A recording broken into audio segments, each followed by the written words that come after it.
Isa sa magiging witness ng GMA Network si Alden Richards ayon sa ilang mga pro-GMA at Tape Incorporated pages.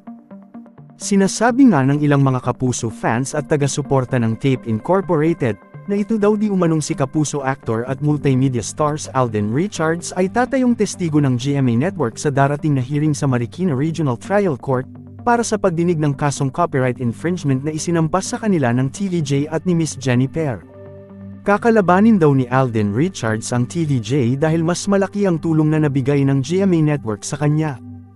Ngunit malabo naman itong gawin ni Alden Richards, dahil marunong tumano ng utang na loob si Alden sa TVJ. At isa pa, nagpaabot na rin siya ng loyalty.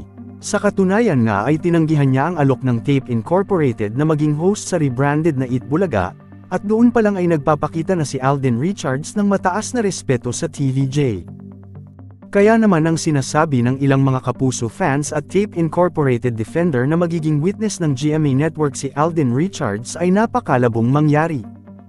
Pero ang malaking katanungan, sino ang mananalo sa copyright infringement at unfair competition case sa noontime TV show na Eat Bulaga? Ang mga pagdinig para sa kaso ay natapos noong Oktubre 23 sa Marikina Regional Trial Court Branch 273. Noong Hunyo, sina Tito Soto, Vic Soto at Joey De Leon, na kilala bilang TVJ, at Jenny Ferra ay nagsampa ng kaso laban sa Television and Production Exponents Incorporated, ang producer ng Eat Bulaga, at GMA Network, na nagpapalabas ng palabas.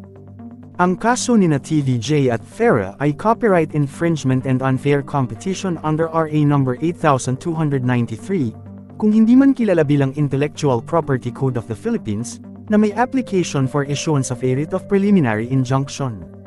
Hinihiling nila sa Korte ng Marikina na maglabas ng injunction na pigilan ang tape sa pag-replay ng mga episode, segment at audio-visual recording ng Eat Bulaga na ginawa bago ang ika-31 ng Mayo ngayong taon at gamit ang pamagat na Eat Bulaga. Umalis ang TVJ sa Eat Bulaga at tape noong ika-31 ng Mayo at lumipat sa TV5 at naging host ng palabas na EAT mula noong Hulyo. Ang Eat Bulaga, sa kabilang banda, ay may bagong set ng mga host. Ang hukuman ay unang nagsagawa ng mga pagdinig sa aplikasyon para sa isang writ of preliminary injunction bago ito magpatuloy sa pagdinig sa pangunahing kaso ng paglabag sa copyright at hindi patas na kompetisyon.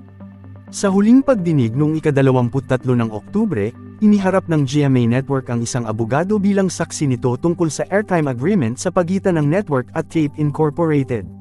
Sa pagtatapos ng pagdinig, binigyan ng korte ang TVJ, Ferra, Tape at GMA Network ng 30 araw para isumite ang kani-kanilang memorandum.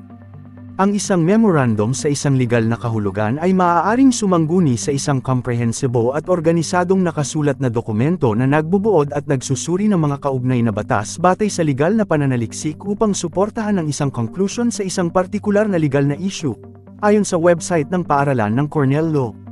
Matapos isumite ng mga partido ang kanilang memorandum, o ang paglipas ng panahon para sa pagsusumite, ang kaso ng TVJ Tape ay isinumite para sa desisyon ng korte, na magtitimbang sa mga ebidensyang ipinakita. Magre-resolve ang korte kung may claim ang TVJ at Ferra para sa copyright infringement laban sa tape tungkol sa Eat Bulaga at jingle o theme song ng palabas. Ito rin ang magdedesisyon kung may ilalabas na injunction laban sa tape at GMA Network. Dagdag pa rito, ang Korte ng Marikina ang magdedesisyon kung may claim din ang TVJ at Ferra sa hindi patas na kompetisyon laban sa tape ng marka at logo ng Eat Bulaga. Ang korte din ang magdedesisyon kung sino ang may karapatan sa danyos sa pagitan ng TVJ at Ferra, at Tape at GMA Network. Matapos maisumite ng TVJ, Ferra, Tape at GMA Network ang kanilang memorandum, ilalabas ng Korte ng Marikina ang desisyon nito sa loob ng 60 araw.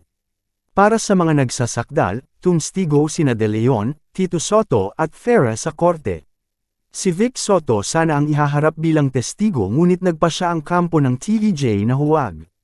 Ang mga tumstigo para sa tape ay sina Malu Lourdes Fager, dating Senior Vice President at kunang tape, at Romeo Haloshos.